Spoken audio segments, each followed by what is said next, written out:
17th of November 2025. You're watching Newsplus right here on Z10 Prime.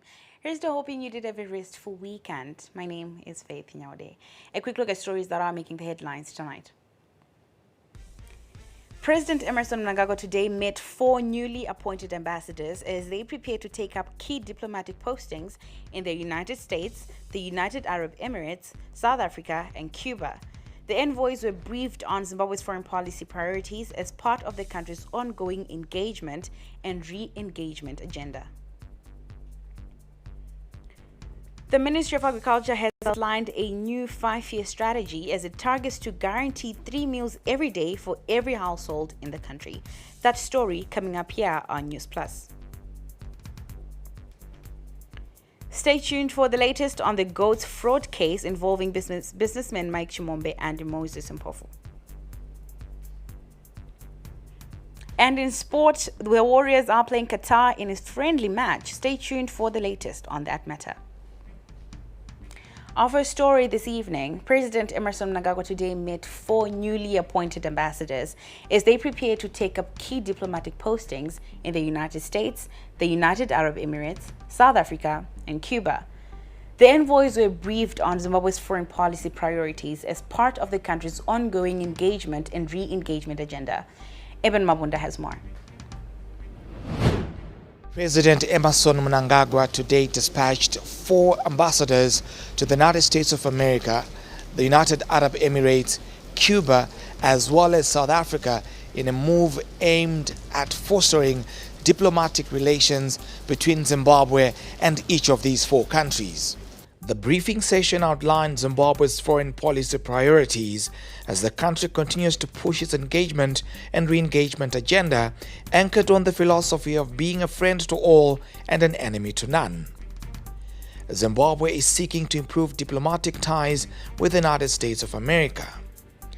Washington is currently advancing legislation that could lead to the removal of SIDERA sanctions, a development Harare hopes will unlock deeper cooperation and economic opportunities. And my mission is to see an improvement in the relations between Zimbabwe and the United States of America. We are going to pursue a relationship that is beneficial, a relationship that is respectful, a relationship that is going to bring benefits to both our nations. Hamad ZDP has served on several diplomatic missions as well as intergovernmental bodies such as the United Nations and the UNESCO. He previously served as Zimbabwe's ambassador to France and most recently to South Africa. The United Arab Emirates remains Zimbabwe's second largest trading partner, accounting for over $4 billion worth of Zimbabwe's exports in 2023, largely driven by minerals and agricultural commodities. President Mnangagwa emphasized the need to consolidate this partnership and explore new avenues of economic collaboration, and that as part of the new envoy to Abu Dhabi's mandate. Got very clear instructions about the kind of national interest we must work for, and we all understood what it is about. It is really the economy, and the economy. Zimbabwe's southern neighbor South Africa is the country's largest trading partner, with bilateral trade averaging $6 billion annually. The new envoy to Pretoria, Lovemore Mazemo, is expected to further deepen economic ties, strengthen labor and migration cooperation, and advance regional integration efforts. We enjoy very good political and economic relations. South Africa is a source of foreign direct investment. It's a large trade partner with us. In addition, we are each other's trade routes. A lot of our exports go through South Africa. Cuba remains one of Zimbabwe's longest-standing allies, with relations dating back to the liberation struggle. Going forward, cooperation in medicine production, biotechnology, agriculture and education will be central to strengthening the partnership. They are very good in the area of health, where we think we need to work on that. There are agreements that have been signed the area of manufacturing of vaccines for both humans and animals. As the envoys take up their missions, they are expected to promote Zimbabwe's strategic interests abroad, from political and economic diplomacy to cultural cooperation, while helping attract investment and strengthen global partnerships. Matters of economic interest will continue to take center stage as Zimbabwe continues its engagement and re-engagement agenda. Reporting for ZTN Prime, I'm Eben Mabunda, State House. Now, as the 2026 national budget presentation draws closer, stakeholders are calling for a people-centered national budget. Guests on ZTN Prime's Premier Current Affairs show The Chase on Thursday urged government to prioritize health delivery, women's welfare, and enhance support for persons with disabilities. More in the following report. With the clock ticking towards the 2026 national budget, voices across the economy are growing more resolute, demanding a blueprint that speaks directly to the lived realities of ordinary citizens. Informal Traders Empowerment Association chairperson Agnes Magunje says this year's fiscal plan must move beyond numbers and put vulnerable communities at the heart of national priorities. I think the current focus, I know, is we want to really change this trajectory and really move forward to this glamorous new vision that we have. But we are also forgetting that there are vulnerable groups. There are, we have women who still find challenges in maternity wards. Legal expert Brian Manganya went further, saying any budget that seeks to improve quality of life must be supported by strong enforceable legal instruments that safeguard public interest and hold institutions to account.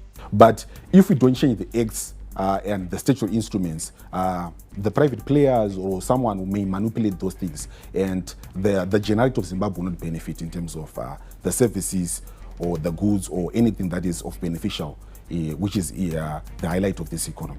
He noted that a pivotal piece of this year's budget puzzle is the recent streamlining of tax heads across key sectors such as agriculture, tourism and retail, a move expected to improve efficiency and ease of doing business. Confederation of Zimbabwe Retailers President Denford Mutashu agreed, but warned that the true test of these reforms will be whether consumers and businesses actually feel the relief on the ground. We've got a budget surplus. We've got a stable exchange rate. We've got a stable currency. And we also have got fiscal prudence. And of course, then coming to your question, to then buttress and support the anger, we then need to come in and do the ease and cost of doing reforms in order to improve our competitiveness. Another flashpoint in this year's budget debate is the future of the 2% intermediated money transfer tax, a levy many parliamentarians insist must be drastically reviewed, if not removed, to ease the tax burden on already strained households. All this comes as Finance Minister Professor Mthuli Ncube faces the daunting task of trimming a national debt stock now estimated at over $21 billion. With so much at stake, from social protection to price stability, from tax reform to public service revitalization, all eyes are now on Treasury. The 2026 national budget, expected at the end of this month, is shaping up to be one of the most closely watched in recent years, with citizens hoping for a fiscal framework that restores spending power, protects the vulnerable, and sets the economy on a sustainable recovery path. Eben Mabunda, ZTN Prime. Now let's talk about what happened in the courts. High Court Judge Justice Pisirai Kwenda has expressed disappointment over delaying tendencies and boycotting the pre-sentencing inquiry by the Defense Counsel for the convicted business partners Moses Mpofu and Mike Chimombe. The duo was found guilty of swindling government of over $7 million under the presidential gold pass-on scheme and now await sentencing. More in the following report. The pre-sentencing, which was expected to proceed today, was pushed to Wednesday, November 19, after Justice Kwenda was forced to deal with other applications made by the defense counsels. The accused, through their lawyers, made joint applications, which in Justice Kwenda's view are mere delaying tactics. In their first application, the accused were requesting a written judgment before proceeding to sentencing. They argued that they wanted to use the transcript as material for their mitigation during pre-sentencing. They may seek to appeal that decision to a judge of the Supreme Court, but with the leave of the court. If leave is refused, the parties have a further right to seek that leave from a judge of the Supreme Court.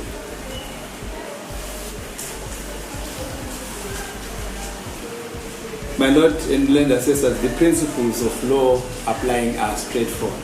However, the state led by Whisper Mabaud argued that the application had no prospects of success and should suffer a stillbirth.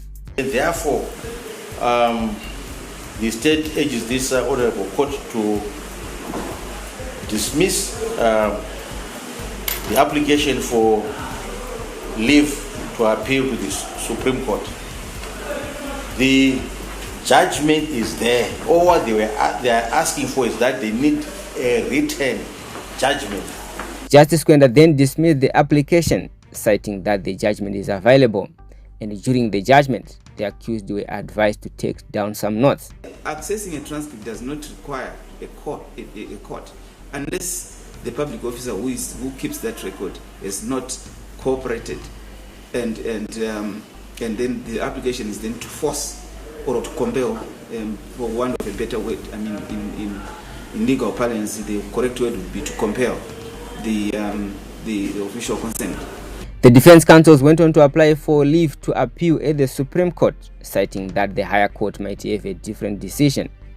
Justice Kwenda also dismissed it, citing that only such an application can be made where there is an error at law. The courtroom turned tense when Justice Kwenda expressed his disappointment over delaying tactics and boycotting sentences by the defense counsel. We should proceed on Wednesday. You should come for the pre-sentencing procedure. Unless you want to boycott it, we'll deal with that when we get there. Not necessarily to boycott, my lord. I just thought that I should put the court into... Yeah, the reason is that I'm aware, I've said it openly, that there is a tendency to boycott proceedings, which is also unprecedented, and which is happening in this trial. You know that. I must unreservedly apologize, yes, my lord, if it appears that... yes, you remember as the trial progressed, counsel would not appear. I would direct that counsel should appear at 2. There will be no counsel. At the last sitting, you were not there. You had not been excused by the court. The matter had been postponed in your presence. It's totally not conduct expected of officials of this court. You are supposed to be upholding the dignity of the court.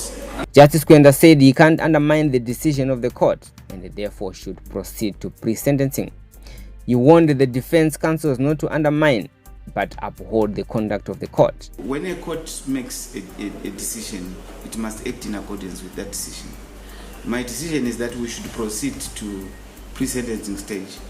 That is the decision that I made. It binds me already, you see. Because if I really felt that there was need to delay this matter, then there's no reason why I would have dismissed the application.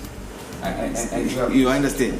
So I can't really undermine the order that this court has made. Myself, I can't be the first one to undermine it. As the case reaches its final stages, anticipation and speculation are building around a case that has spanned a year. Latwo Nyangu for Certain Prime in Harare. Oh, you are watching Newsplus. We'll be back shortly. Stay with us. Good evening and welcome to the greatest show on earth. This is a people's game. They will be bubbling about this one for weeks and months to come. Let's go!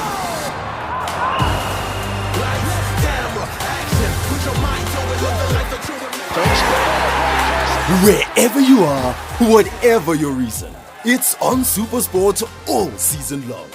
Reconnect and stay connected to DSTV Compact and get the best football on us. Harare, tune into the beat. Capitalk 100.4 FM, your source for news, business, sports, fashion, and more. Experience the pulse of Harare's culture and lifestyle. Capitalk 100.4 FM, Harare's top radio station.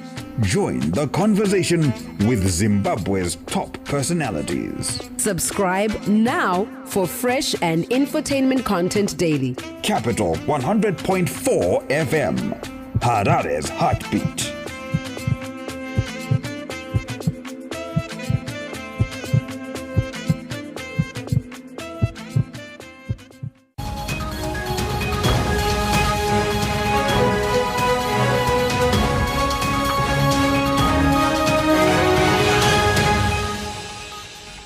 Welcome back. You are still watching Newsplus. Now, as the festive season approaches now, the National Blood Service Zimbabwe has officially launched its festive season blood collection campaign on Wednesday, urging the public to donate blood to meet the heightened demand during the period.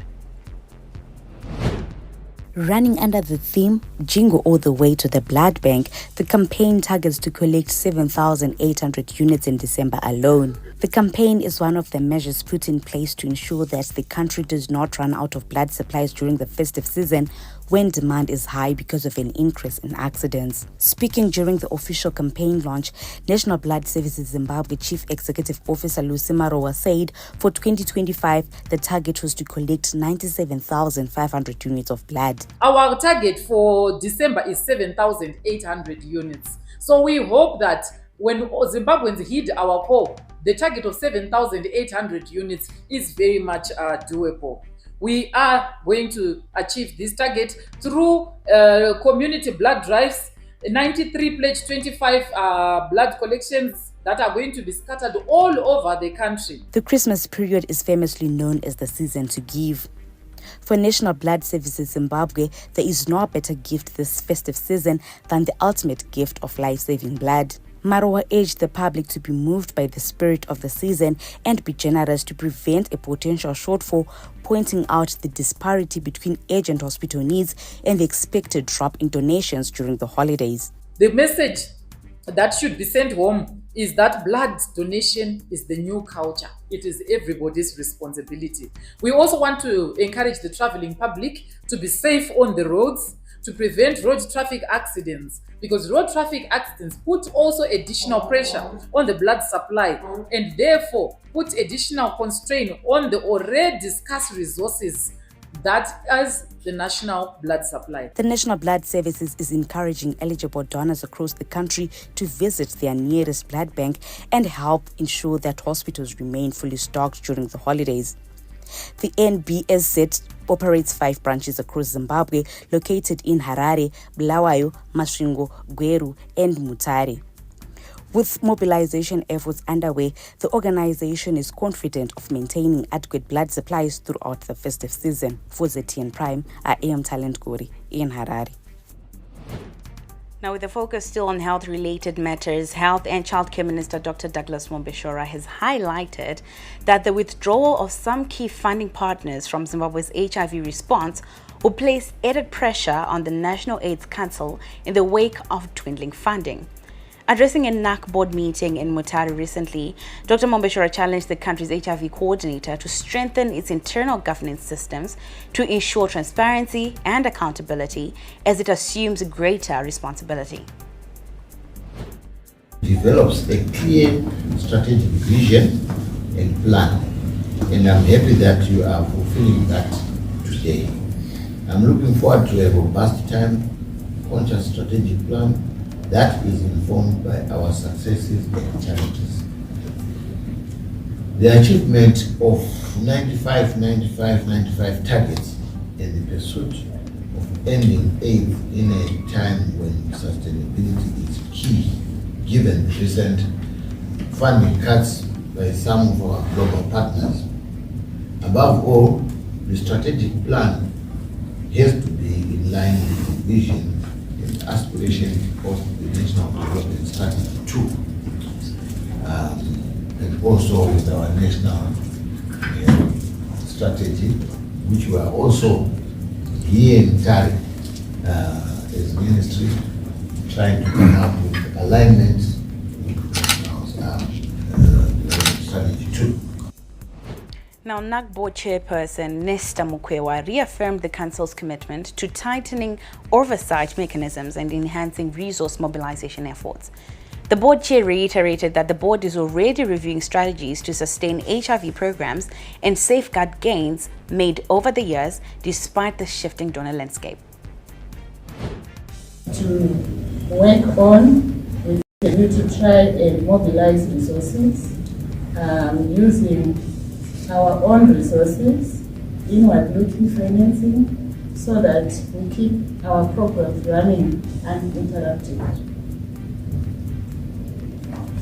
NAC, in collaboration with the Ministry of Health, has also developed a minimum package for the response in this regard of resource mobilization, looking at various funding scenarios. The Council, through its decentralized structures and community volunteers, is trying to close the gap created by the departure of donors. Now, in other news, the city of Gweru has issued a 14-day ultimatum to all livestock owners, ordering the removal of stray donkeys, cattle, and other animals from residential and business areas. Now, council says the growing number of animals roaming freely is now posing safety risks to motorists and pedestrians, while also undermining efforts to maintain cleanliness and order across the city. Under the directive, all animals found wandering after the 20th of November will be rounded up, impounded at Antelope Park, and kept for the statutory 90 days before possible auction. Now, authorities are also cracking down on animal-drawn scorch carts, which have now been banned within the city limits. Now, Gweru city officials say this operation is in line with the Urban Councils Act and is meant to restore sanity. On the 7th of November, the local authority issued a statement to all the people who have donkeys, the people who have dogs, to ensure that they do not keep theirs unlocked, as they had become a menace in the city of Gweru. So we issued it on the 7th, and I was saying up until the 20th of November, all these should be locked down. We have joint operations between Zimbabwe Republic Police, SPCA, and the local authority to ensure that we impound all the stray donkeys, all the stray dogs, to ensure that the city is safe and all these animals do not become a menace. Henceforth, we encourage all the people who own the donkeys to ensure that they keep them safe or they give them away if they cannot keep them. Now, a total of 304 youths from 8 vocational training centers in Mashonaland West graduated last Friday at a mega ceremony held at Mashaya Mumbe Vocational Training Center.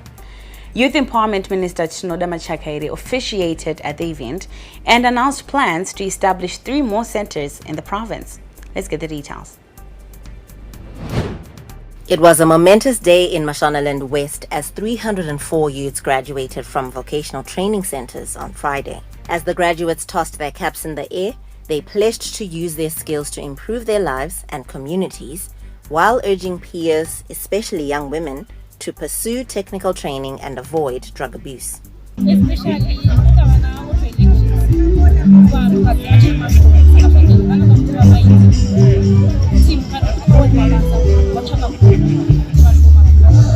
The ceremony also highlighted the critical role that vocational training centers play in reducing crime and empowering youths with practical skills.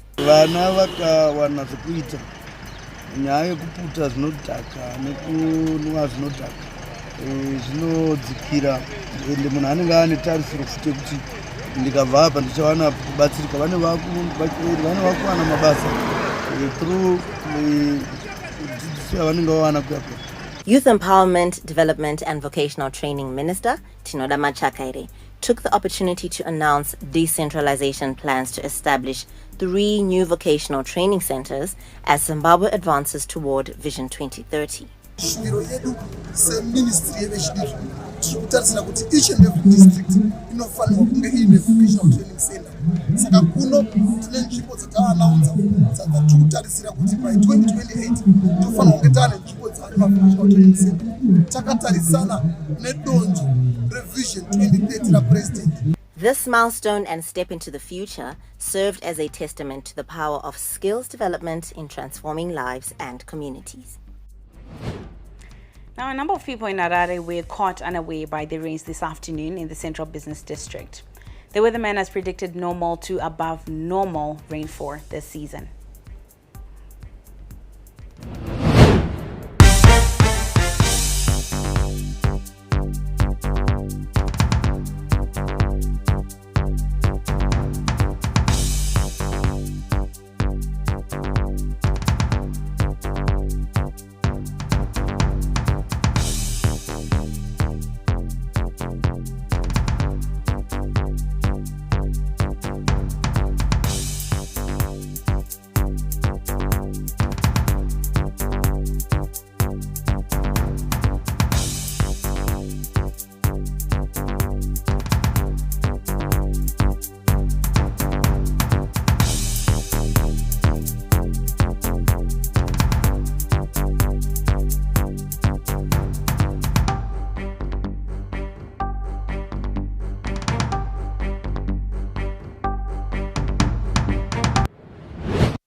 Now, that picture story was just painting the picture of how Harare's weather was looking like this afternoon.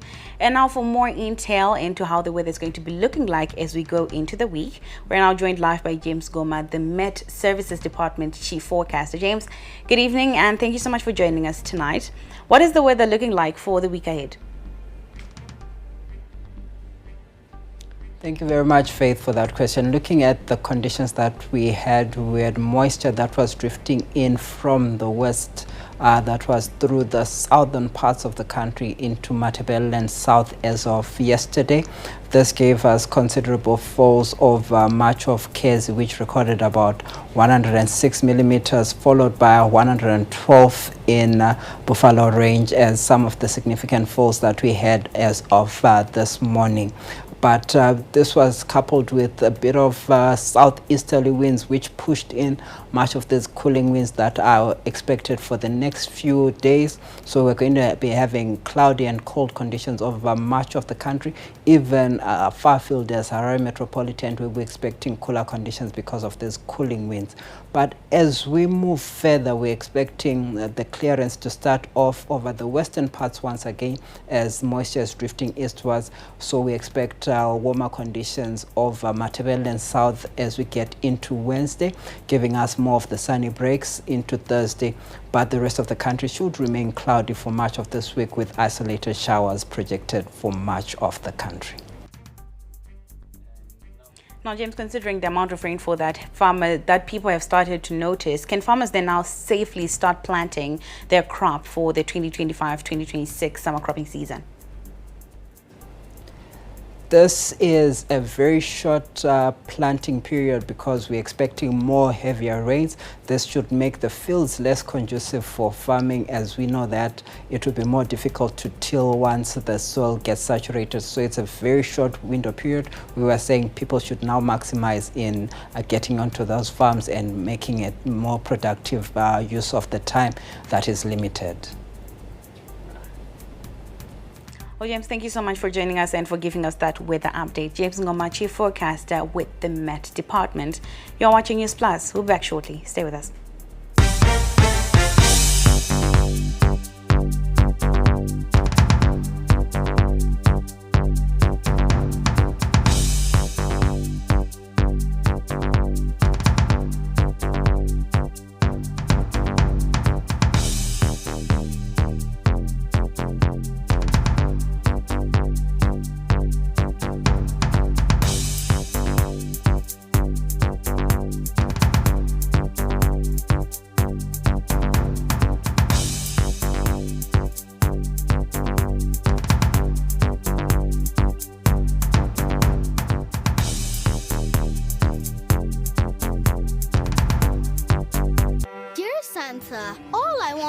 holiday is special family time. Whenever you come around family, you can find love. To go on an adventure.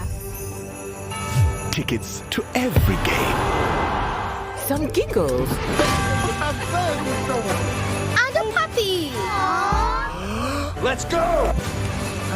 Yippee! This holiday, simply stay connected and get all you want on DSTV, your home of entertainment. Didn't graduate. I guess I blew it. You couldn't advise him anything. He would just look at you and say, so who do you think you are? We were just like really spoiled. And then they just give me the receipt and I'd pay. That guy walks in one day and then he says that he wants to make a movie. He was blowing the money. There was just like this habit that he had where as soon as he got money, it was gone. I just didn't have the skills or the experience. This money, I could see it disappear so fast.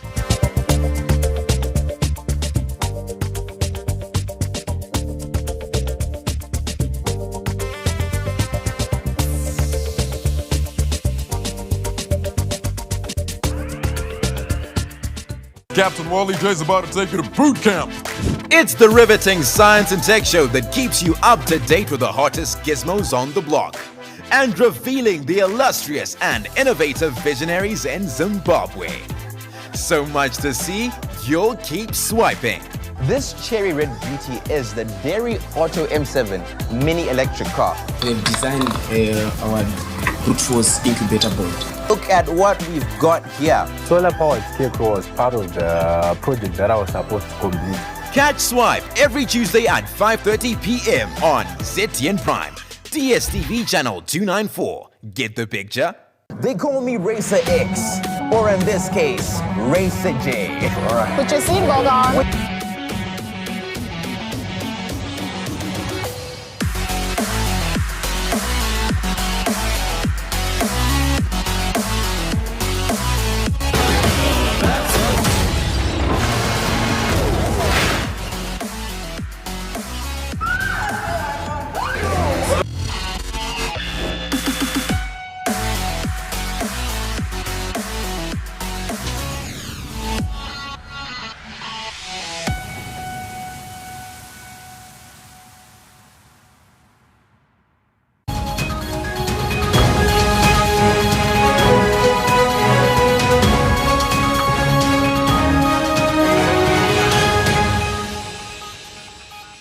Welcome back. You are still watching Newsplus. Now we take a look at news from beyond our borders. In the DRC, at least 32 people have been killed after a bridge at a copper and cobalt mine collapsed due to overcrowding. Now the incident occurred at the Kalando mine in southeastern Lubaba province on Saturday.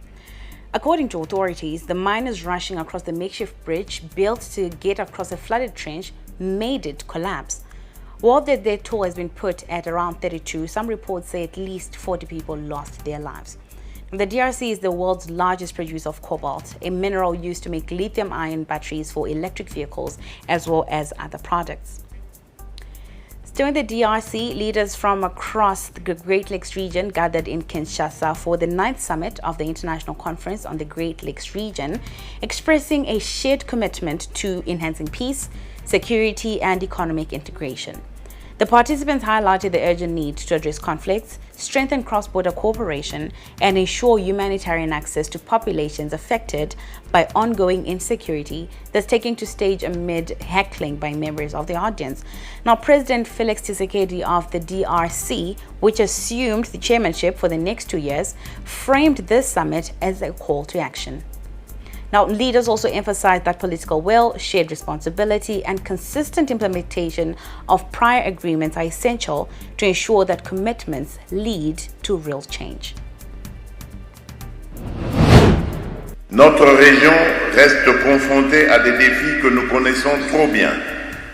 Persistance des conflits et des actes d'agression, déplacement massif de population, violence sexuelle, fragilité économique, déficit d'infrastructures transfrontalières, exploitation et commerce illicite des ressources naturelles. Ces maux ne sont pas une fatalité. Ils appellent une volonté politique plus affirmée, une solidarité régionale renouvelée et une responsabilité réellement partagée.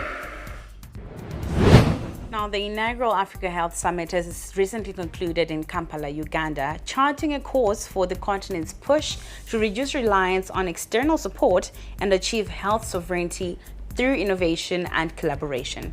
Now, around more than 1,000 delegates from Africa and beyond attended this summit that was held under the banner Reclaiming Africa's Health Future from Dependency to Sovereignty through Innovation and Solidarity. Discussions focused on lessons from the COVID-19 pandemic and the urgent need to boost the continent's capacity to detect, prevent, and respond to health threats, with a collective call to build stronger, homegrown health systems. Speakers at the summit said that, self-reliance in the health sector can be achieved through building stronger research institutions, expanding local production, and ensuring African governments lead on policy, while at the same time treating health as a foundation for long-term growth. Africa is already a laboratory of ideas, mobile money health payments, drone deliveries, and AI-assisted diagnostics. Our scientists lead in genomic surveillance. Our researchers and programs have driven the trials and rollout of malaria vaccines, now expanding across the continent. Over in Sudan, the Sudan Army is holding on to its last stronghold in West Kordofan as the paramilitary Rapid Support Forces pushes to take control of the province east of Darfur. The army said on Sunday it had repelled an attack against its headquarters in the town of Bambusa, which has been under repeated attacks from the RSF. The paramilitary force has been pushing eastwards in recent weeks, having solidified control in Darfur. Now, the RSF campaign continues to attract reports of mass atrocities and a desperate humanitarian situation. On Saturday, RSF fighters released several videos from inside Bambusa. Now, several were shown claiming they were advancing and would soon liberate that area.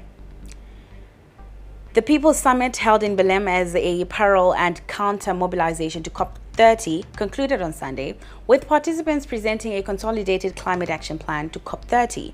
Now, during this event, participants demanded to be heard regarding exclusion, inequality, and the constant threat to their territories. The action plan aims to incorporate the perspectives and guidelines of global civil society into the formal COP30 negotiations, particularly on issues such as Amazon protection, climate financing, and human rights. Meanwhile, some participants from Venezuela emphasized the nationalism present in their country and highlighted that they are a peaceful and free people. Nos afecta muchísimo más al tema de la crisis climática que hay dentro de nuestro territorio, y no solamente en el territorio de Bolivia, sino que en el mundo entero. Pero en esta COP se está decidiendo otras cosas que ni siquiera están a favor de nosotros que vivimos dentro de los territorios. And now we take a look at some business news. Captain Wally J's about to take you to boot camp. It's the riveting science and tech show that keeps you up to date with the hottest gizmos on the block and revealing the illustrious and innovative visionaries in Zimbabwe. So much to see, you'll keep swiping. This cherry red beauty is the Dairy Auto M7 mini electric car. We've designed our brute force incubator board. Look at what we've got here. Solar powered scarecrow was part of the project that I was supposed to complete. Catch Swipe every Tuesday at 5:30 p.m. on ZTN Prime, DSTV channel 294. Get the picture?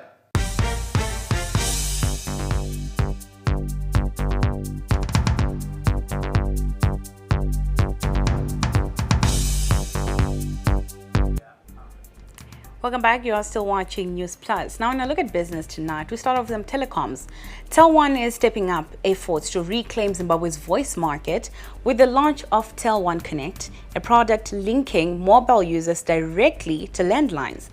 The new service targets small and medium enterprises that lack fixed infrastructure but still rely on clear, reliable voice communication.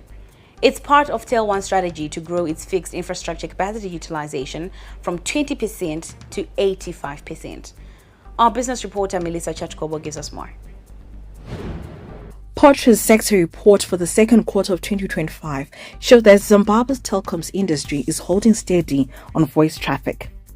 Mobile voice minutes grew by marginally 0.4% to 4.21 billion minutes, while fixed voice over internet protocol subscriptions rose by 1%, showing that fixed voice services continue to evolve rather than disappear. For Tel One, that resilience presents an opportunity. Your landline, the conventional landline, is now walking with you in the street and is walking with you through your mobile phone. We've literally revolutionized the landline and we're allowing you to access it from your mobile. The Tel One Connect will sweat the company's existing assets as it will increase capacity utilization to over 80%. With the convenience and flexibility of Tel One Connect, the business is expecting to drive capacity utilization for fixed infrastructure to over 85% from the current 20%. So this is a very aggressive target that we're setting ourselves around this innovation. With more than 16 million mobile users and internet penetration at 81.8%, Tel One believes it can merge fixed line with mobile flexibility, especially for small and medium enterprises. Our customers can now make and receive calls using their Tel One landline directly from their mobile device. You call it your landline in your pocket. The customers will stay connected to home or business while on the move. Our customers will enjoy lower call rates through voice over IP technology. As competition and broadband intensifies, Tel One's renewed focus on voice aims to diversify revenue and extract more value from its network backbone, positioning the company as a key player in the convergence of fixed and mobile voice services. Reporting for ZTM Prime, I am Melissa Chitkobo in Harare. Still in business, the Ministry of Finance, Economic Development and Investment Promotion has begun a nationwide tax education campaign starting in Beitbridge, Zimbabwe's busiest border town. The program aims to help communities understand how their taxes drive development and why voluntary compliance remains key to sustaining basic services. Beitbridge, the country's busiest border post, is the first stop in a new nationwide tax education drive. The Ministry of Finance, working with the Zimbabwe Revenue Authority, is rolling out a campaign designed to break down what domestic taxes are, how they are used, and why they matter. Running under the theme My Tax Works, See the Change in Your Community, officials say the goal is to rebuild trust by showing taxpayers where their money goes. Where we will be educating people about the importance of tax and tax incentives. Bekubhadhara tax inova ndiyo inoumba homwe yenyika inozotibatsira kuti nyika yedu ibudirire. Customs agents, transporters, business owners and residents were all present, seeking clarity on cross-border taxes, devolution funds and business licenses. Zimra says the engagement helped rebuild confidence and strengthen voluntary compliance. And when taxpayers are aware of their rights, that will actually increase voluntary compliance. As they now need to comply, they now are aware of what their rights. They also know the feedback on how their taxes that they contribute are being used. Local authorities also say the training will improve service delivery. They highlighted the importance of the clarity on rebates for people with disabilities, export incentives, and VAT compliance. We also enlightened on a number of issues, among us the issues of rebate, among us issues of export incentives, and also issues to do with VAT, issues to do with pay, and so on. The tax education program will cover all 10 provinces, focusing on helping citizens understand how taxes translate into real development, from roads and clinics to water and school projects. And for Beitbridge, where cross-border commerce defines daily life, tax clarity may be the first step towards stronger community development. And now for some entertainment news. In a world where music transcends boundaries. Where rhythm and melody unite the hearts of people. Comes a show that celebrates the power of music like never before. Get ready to dive into a sonic journey that will leave you mesmerized.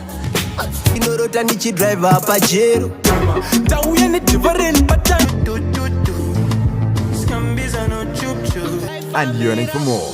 Welcome to the captivating world of Z Vibes. Vibe to it, baby.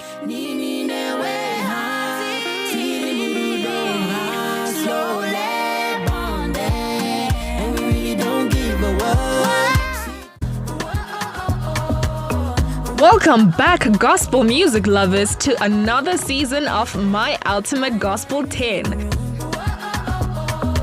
Your ultimate destination for soul-stirring melodies and inspirational stories. Might prepare me for a good day. God is faithful because He's holy. Like, wow, this is beautiful.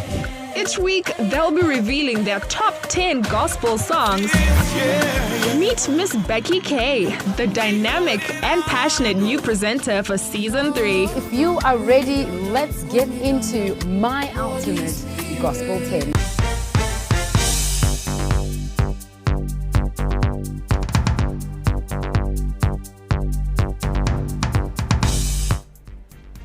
Welcome back. You're still watching Newsplus. Now, when I look at entertainment tonight, in a country where music is a very big part of life, Zimbabweans have found a way to turn back the clock and relive cherished memories through song.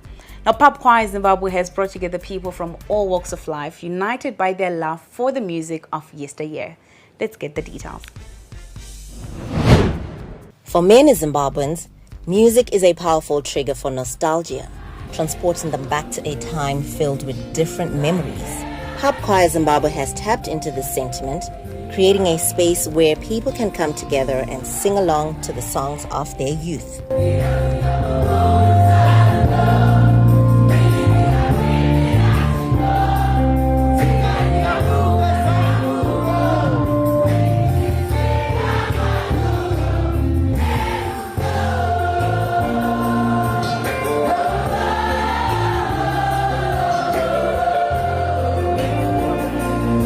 Pop Choir is all about community. We're here to remind people that joy, connection, and music belong to everyone. You don't need to be a great singer to attend Pop Choir, you just need to show up and feel the vibe. Our vision is to use music to bridge the gap between cities, backgrounds, and generations. The musical energy has been experienced in Harare, Bulawayo, Mutare, Victoria Falls, Gweru, and Kadoma.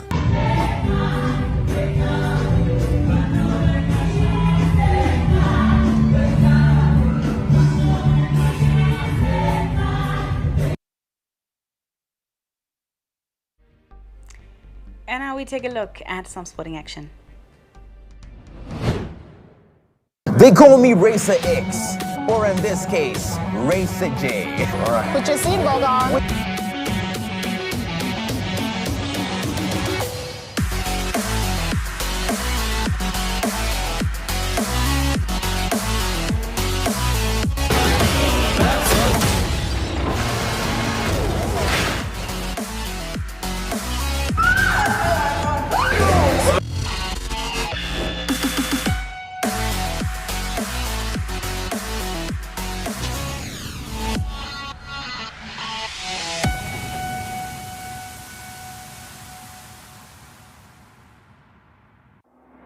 Harare, tune into the beat. Capitalk 100.4 FM, your source for news, business, sports, fashion, and more. Experience the pulse of Harare's culture and lifestyle. Capitalk 100.4 FM, Harare's top radio station. Join the conversation with Zimbabwe's top personalities. Subscribe now for fresh and infotainment content daily. Capital 100.4 FM, Harare's heartbeat.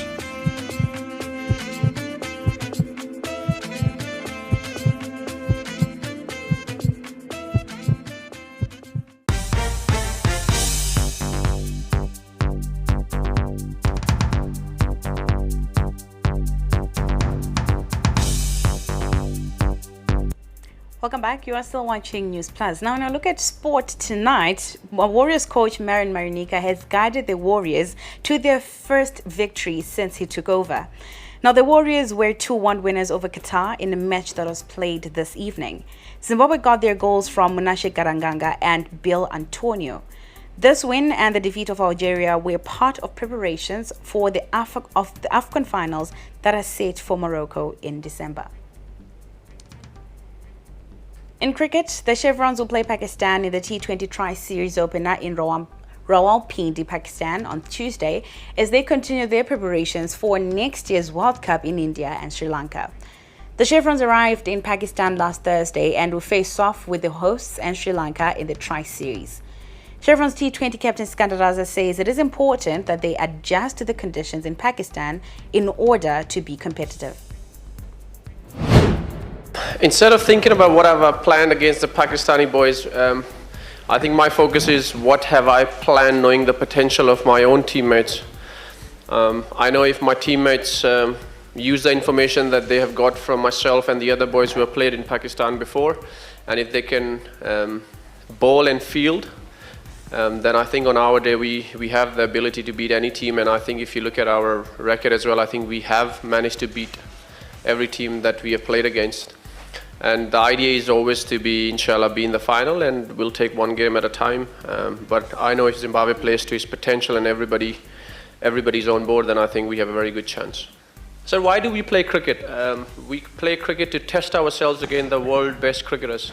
I mean, if you're not going to test yourself, then you truly do not know where you stand. So instead of looking at it as a challenge, which is a challenge, I am excited, and I know my fellow teammates are excited about that challenge as well. And you can only know where you stand as a cricketer and as a team once you start playing against the bigger and better teams. And it happens to be Sri Lanka and Pakistan tomorrow. So be it.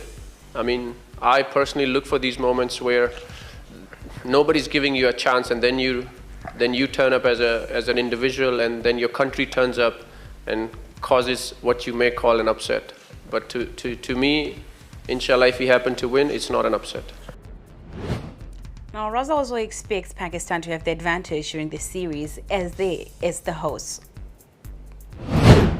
I think Pakistan is always a tough team to play against. Of course, when the opposition teams, and if there's a tri-series or quadrangular in Zimbabwe and Zimbabwe is playing, then of course they would also say that Zimbabwe is tough in their own conditions, and rightly so, because we have done that. So I think Pakistan, if I have to pick between the other two teams, I think Pakistan will be a tough. And if you were in Sri Lanka, then Sri Lanka is always a tough, because they have great records, home records. So to answer your question, in Pakistan, I think Pakistan is the toughest team out of us three. Now, in football, Nigeria's football coach has accused the Democratic Republic of Congo of practicing voodoo after his squad's hopes of qualifying for the 2026 World Cup ended in a penalty shootout loss. DR Congo and Nigeria drew 1-1 after extra time in the African playoffs final in Rabat on Sunday, and the Central Africans won 4-3 on penalties to book a place in Inter-Confederation playoffs in Mexico next March. Now, in his post-match remarks to journalists, Coach Eric Chele said a member of the DR Congo team did some voodoo every time. Now, Nigeria, an African football giant, lies 19 places above DR Congo in the world rankings and were pre-match favorites. Still in football, a brawl broke out on Sunday involving players and coaching staff from Deportivo Mandarin and Deportivo Moron, forcing police to step in after the final in the Reduxio promotion playoff to the First Division.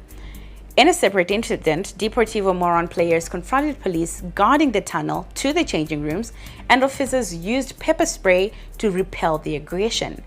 Several players ended up lying on the ground, calling for assistance and visibly affected by the pepper spray, and some had to be treated by medical staff.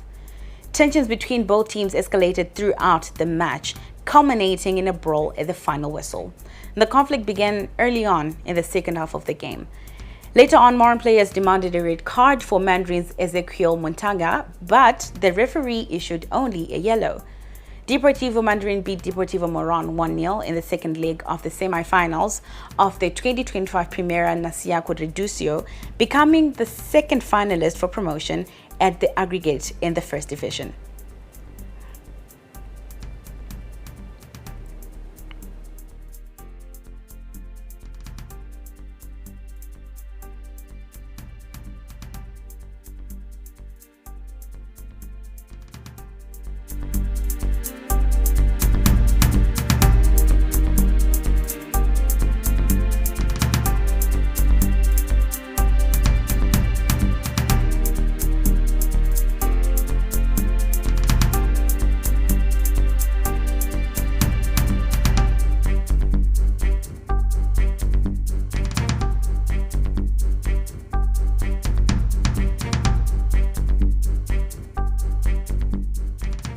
Now in rugby, Zimbabwe's senior women's national rugby sevens team put up on an improved showing, finishing 7th at this year's Rugby Africa Women's Cup in Kenya.